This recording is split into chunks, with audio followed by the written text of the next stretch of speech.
Si Daniel John Elago Ford, na mas kilala bilang Daniel Padilla, ay ipinanganak noong April 26, 1995 sa Maynila, bilang anak ng aktor na si Romel Padilla at aktres na si Carla Estrada. Lumaki siya sa isang pamilyang kilala na sa industriya ng showbiz. Mula sa isang pamilya ng mga artista, hindi nakapagtataka na si Daniel ay sumunod sa yapak ng kanyang mga magulang. Sa kabila ng kanyang tanyag na apelido, pinatunayan ni Daniel ang kanyang sariling kakayahan sa pamamagitan ng dedikasyon at talento.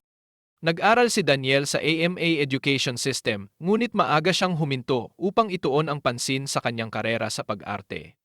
Sa kabila nito, patuloy niyang pinayaman ang kanyang kaalaman sa pag-arte sa pamamagitan ng mga karanasan sa industriya at paggawa ng iba't ibang pelikula. Ngunit hindi pa rin pinabayaan ni Daniel ang kanyang pag-aaral. Nag-home study siya sa UST Angelicum College upang makagraduate habang nagtatrabaho bilang artista. Sinimulan ni Daniel ang kanyang karera sa showbiz noong 2010 sa pamamagitan ng pagganap sa youth-oriented show na Gimme. Dito, nagkaroon si Daniel ng pagkakataon upang ipakita ang kanyang potensyal bilang isang batang aktor. Sumunod dito ang Growing Up noong 2011, na lalo pang nagpatibay sa kanyang reputasyon bilang isang mahusay na aktor sa industriya. Dumating ang big break ni Daniel noong napabilang siya sa seryeng Princess and I, kung saan nakatambal niya si Catherine Bernardo. Ginampanan niya ang role ni Gino De La Rosa, isang aroganteng binata na galing sa mayamang pamilya na kalaunay na pamahal kay Mikay. Maghirang na ginampanan naman ni Catherine Bernardo. Ang kanilang tambalan, na kilala bilang Katniel, ay naging isa sa pinakatanyag at matagumpay na tambalan sa Pilipinas. Dahil sa angking galing ni Daniel sa pag-arte, maraming tao ang sumuporta at kinilig sa kanya na naging rason upang magtuloy-tuloy ang kanyang tagumpay sa industriya ng showbiz. Bukod sa telebisyon, nagtagumpay din si Daniel sa mga pelikula na kanyang pinagbidahan. Kabilang sa mga sikat niyang proyekto na kasama ang kanyang on-screen and real-life partner noon na si Catherine ay ang mga pelikulang She's Dating the Gangster, Tabi! Athena! Uy! Gangster! Crazy Beautiful You, at Barcelona A Love Untold. So stop acting like you know my pain. Stop acting like you own it. Hindi ako si Celine, so stop comparing me to her. Tama! Hindi ikaw si Celine. And you will never be Celine. Ang kanilang pelikulang The House of Us noong 2018 ay naging isa sa pinakamataas na kita sa kasaysayan ng pelikulang Pilipino. Kumita lang naman ito ng mahigit 100 million pesos sa takilya. Jo, ano ba yun? Kung galit ka, sabihin mo sa akin. Ano bang gusto mo, Jo? Nagmumukha naman akong tanga dito eh.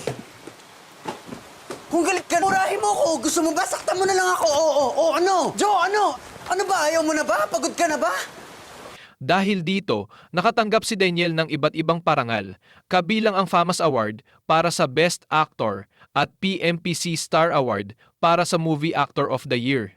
Sa larangan ng musika, inilabas ni Daniel ang kanyang self-titled debut album noong 2012 na sinundan ng ilang pang-albums tulad ng DJP at I Feel Good. Ang kanyang mga album ay nagkamit ng platinum status na nagpapatunay sa kanyang talento hindi lamang sa pag-arte kundi pati na rin sa musika. Bukod sa kanyang karera sa pag-arte at musika, si Daniel ay aktibo rin sa larangan ng negosyo. Noong 2022, naging franchise owner siya ng isang sikat na fast food chain, ang KFC, na nagpapakita ng kanyang interes sa food industry. Noong 2024, pumasok siya sa international scene bilang partner sa isang restaurant sa Dubai na tinatawag na Spice Grill na nagpapakita ng kanyang pagpapalawak sa larangan ng negosyo sa labas ng bansa. Bukod dito, noong 2023, naging co-owner siya ng isang theme park sa Tanawan City, Batangas, na tinatawag na J Castles, na nagbibigay ng entertainment at kasiyahan sa mga pamilya. Sa kabila ng kanyang kabataan, si Daniel Padilla ay nakapag-ipon na ng malaking yaman. Ayon sa mga ulat, ang kanyang net worth ay tinatayang nasa $10 million.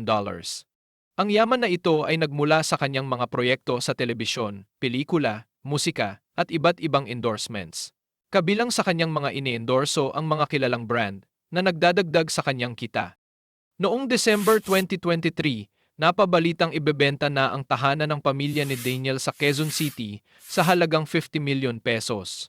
Walang binigay na dahilan ng pagbebenta pero maaring ito ay dahil gusto ng humiwalay ng bahay si Daniel Padilla. Ang bahay na ito ay nagsilbing tahanan para sa kanya at sa kanyang ina na si Carla Estrada at naging saksi sa maraming mahahalagang sandali sa kanilang buhay. Sa kabila ng kanyang tagumpay, nananatiling mapagumbaba si Daniel. Sa isang panayam, binanggit niya ang kahalagahan ng pag-invest sa mga bagay na makapagpapabuti sa sarili. Ipinapakita nito ang kanyang pananaw sa pagpapahalaga sa personal na pag-unlad at hindi lamang sa material na yaman. Sa kasalukuyan, patuloy at aktibo si Daniel sa industriya ng showbiz. Mayroon siyang mga nakalinyang proyekto sa telebisyon at pelikula at patuloy na nagre-record ng musika. Ang kanyang dedikasyon sa kanyang craft at pagmamahal sa kanyang mga tagahanga ang nagtutulak sa kanya upang magpatuloy at magtagumpay sa kanyang karera.